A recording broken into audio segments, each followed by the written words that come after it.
Si Ferdinand Sumagi Topacio ay tanyag bilang batikang abogado, film producer, singer, dancer,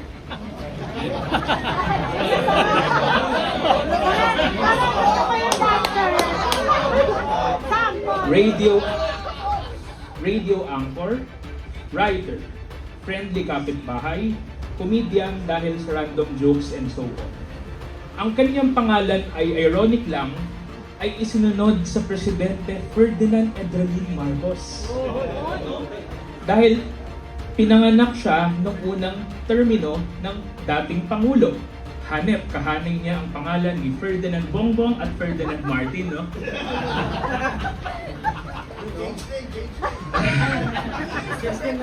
Nagtapos ng bachelor's degree in English sa San Sebastian College at kumuha ng Law Honorable Mention sa UE at 1992 at nakapasa sa kaparehong taon. Unang naging speechwriter ni then Vice President Laurel. Naging legal counsel ni then Manila Mayor DILG Secretary Alfredo Lim at counsel din ni President Erap at President Gloria Macapagal Arroyo.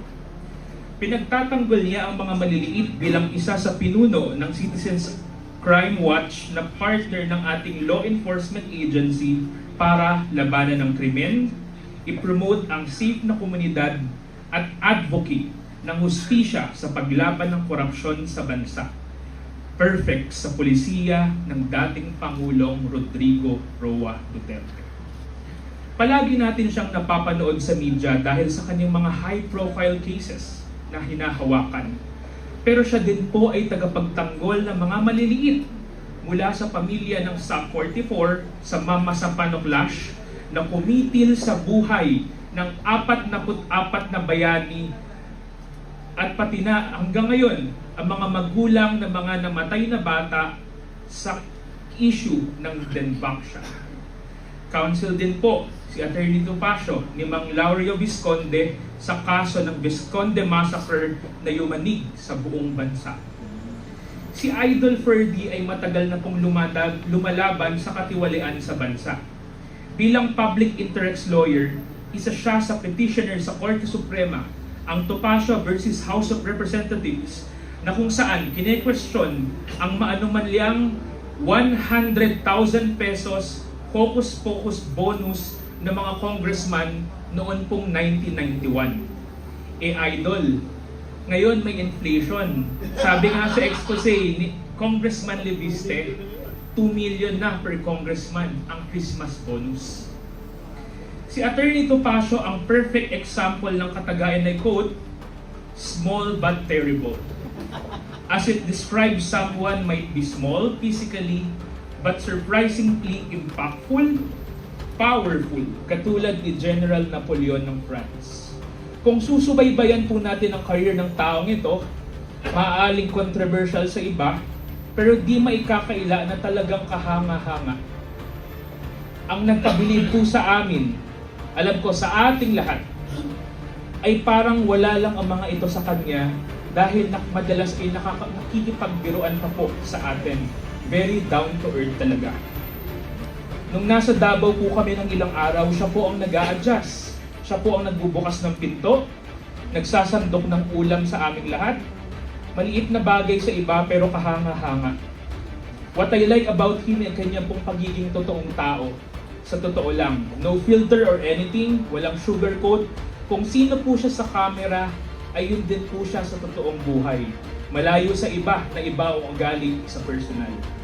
Dahil siguro sa kanyang colorful personality, mabilis mag-isip, magaling magsalita, kaya perfect maging spokesperson ng PDP at sa mga susunod na panahon, kung i-adya po ng panahon, baka naman sa 2028. Yeah! Yeah! Pwede pong makipagtagisan ng talino kay Senator Lico Lapid sa Senado. Alam ko po, Chair Al, no, hindi po tayo mapapahiya. Kaya ladies and gentlemen, tumayo po tayo, palakpakan po natin Attorney Ferdinand Topacio. Topacio! Topacio! Topacio!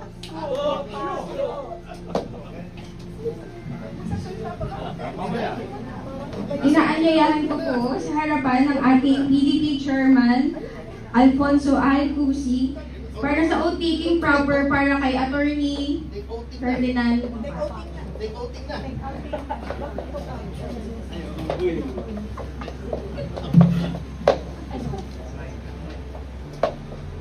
Pogi! Well, actually, it's an honor to administer the oath of Attorney Tupacio.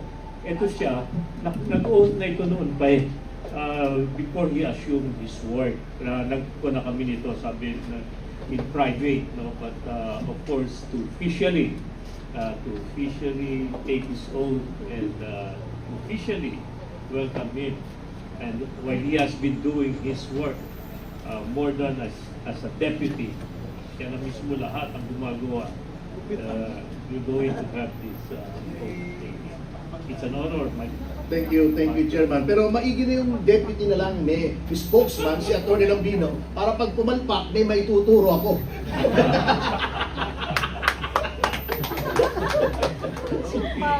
Sabihin ko, yun ang sabi ni Atty. Lambino, sabihin ko eh.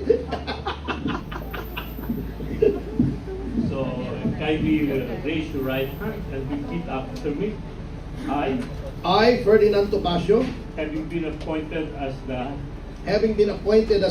National Deputy Spokesperson National Deputy Spokesperson of the Partido Democrático Filipino, do solemnly swear to abide by and uphold the Constitution of the Republic of the Philippines to abide by and uphold the Constitution of the Republic of the Philippines and of the party, to keep faith and put into practice the five basic principles of PDP the 5 basic principles of PDP and the basic objective of federalism. and the basic objective of federalism, Perform my duties to the best of my abilities to perform my duties to the best of my abilities and capabilities and capabilities without fear or favor, without fear or favor, with the aim in view of furthering the objectives of the party with the aim in view of furthering the objectives of the party and advancing the interests of community and advancing the interests of the community to which it is dedicated, to which it is dedicated, and to conduct myself in a manner and to conduct myself in a manner befitting a good and true PDP, befitting a good and true PDP, so as to bring honor and prestige to the party, so as to bring honor and prestige to the party, and that I take this pledge without mental reservation or And- purpose of evasion. and that I take this pledge without mental reservation or purpose of evasion. So help me God. Mabuhay si Attorney Topacio!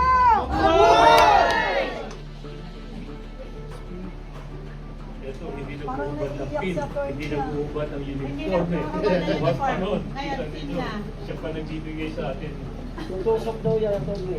Siya pa rin nagbibigay sa atin. Parang sa pulis. Ito na, Salamat po, Chairman. Gwapo ni Attorney, oh. Siyempre. Senator yan. Yes!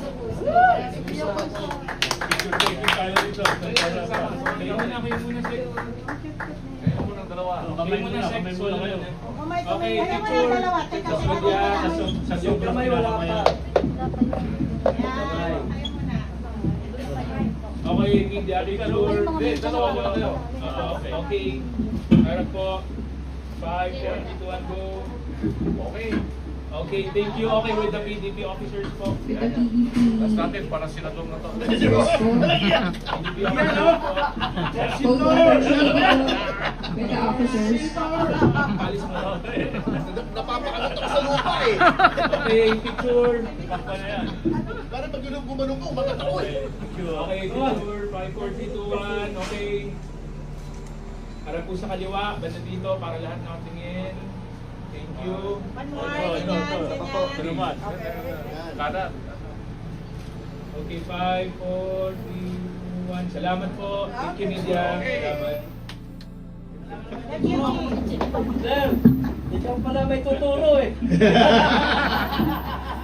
I love you! Magandang tanghali po sa inyo lahat. At unang-una, maraming salamat kay Ginoong Lester Olalia sa kanyang napakagandang pagpapakilala. Hindi ko lang alam kung pinupuri niya ako o niyayari niya ako kasi doon sa kanyang pagpapakilala, binilang ko 5 beses niyang sinabi yung maliit, yung word na maliit. Bago meron pang down to earth. Oh. Hindi ko alam kung sinasadya ha? Anyway, alam niyo po, just to be very brief because I know we're all looking forward to hearing dito sa ating batang-batang magiging Bulacan chairman, si Ginoong Jad Racal. Ang nais ko lang itanong sa kanya, ready ka na ba, Sir Jad?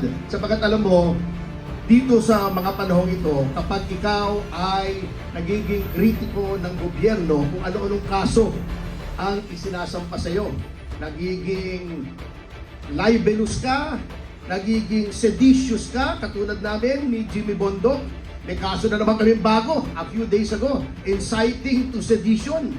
Sabi ko, kung inciting to seduction, baka maniwala pa sila Pero inciting to sedition, mahirap yan. Oo, kita nyo naman ang nangyari kay Leandro Leviste. Naging kritiko na ng gobyerno, pinatawa na ng multang 24 billion. Iimbestigahan pa ng ombudsman. So napakahirap po, these are dangerous times for the political opposition. Sapagkat ibang klase po talaga itong pamahalang ito. Sapagkat they're now in a panic mode, they're circling the wagons, so to speak. Sapagkat nakikita po nila ang katapusan ay malapit na.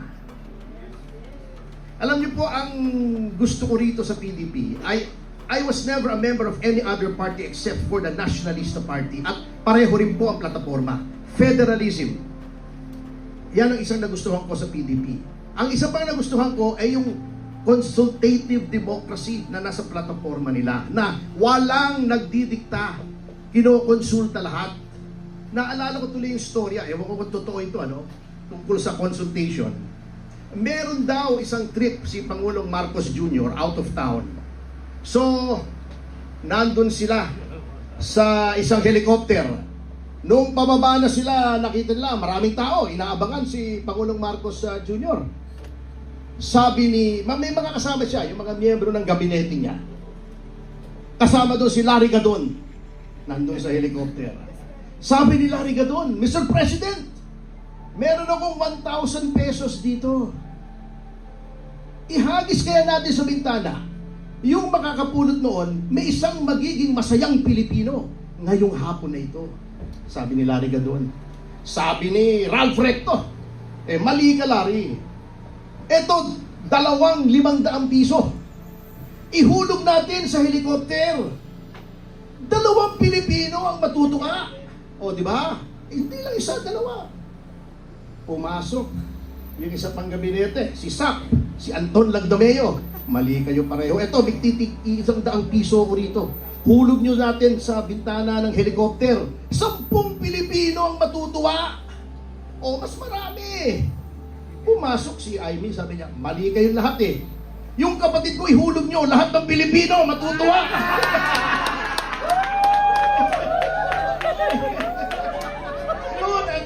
Consultative democracy. O konsulta kung sino mas maraming matutuwa. Kaya ako ay nagagalak talaga. Ano ka ng kaso?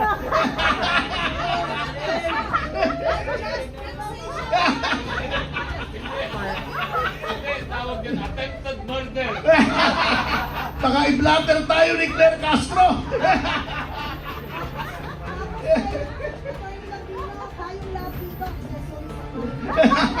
Lahat ng tumawa daw. Sedition. Sabi ni John Dick Remulla, parang sumigaw ng Marcos resign. Anong kaso na naman ang doble? Anyway, magtatapos na po ako because I want to give way to someone whom I truly admire. Sapagkat itong taong ito, batang-bata pa pero nasa puso na niya ang talagang paglilingkod sa bayan na sabi ko nga hindi madali ngayon. Alam niyo ito, I don't want to wax poetic pero naalala ko sa kanya yung Sinabi ni Rizal sa kanyang ultimo adios, doon sa 5th paragraph, kung hindi ako nagkakamali, nung sinabi ni Rizal, ito yung pangarap niya, this was the dying wish of Rizal. Nung sinabi niya, mis sueños cuando apenas muchacho adolescente, mis sueños cuando joven ya llena de vigor, fueron al verte un día del mar del oriente, secos los negros ojos, alta la tersa frente, sin seños, sin arrugas, sin manchas de rubor. Hindi nyo naiintindihan, ano? Itatranslate ko. Sabi niya, the dream of my life, my ardent life's craving, is to see you one day, O pearl of the Orient seas, riding high with freedom blowing in thy breeze, without fear, without doubt, without any trace of shame. Ito mga ganitong tao ang magbubura ng kahihiyan na nararamdaman nating lahat pagka sinasabi natin ngayon, lalo na sa ibayong dagat, ako'y Pilipino, iba yung tingin sa inyo natin ngayon eh. Napakasama ng tingin sa mga Pilipino ngayon, hindi katulad ng panahon ni Tatay Digong, na pag sinabi mong ako'y Pilipino, oh, President Duterte. Ngayon, ako'y Pilipino. Iba tingin talaga. So, I'm very happy to serve without any expectation of recompense, without any quid pro quo. Maglilingkod lang po tayo ng walang kapalit, katulad ni Jad Racal. Kaya without further ado, I would like to welcome to the fold Mr. Jad Racal. Palakpakan po natin.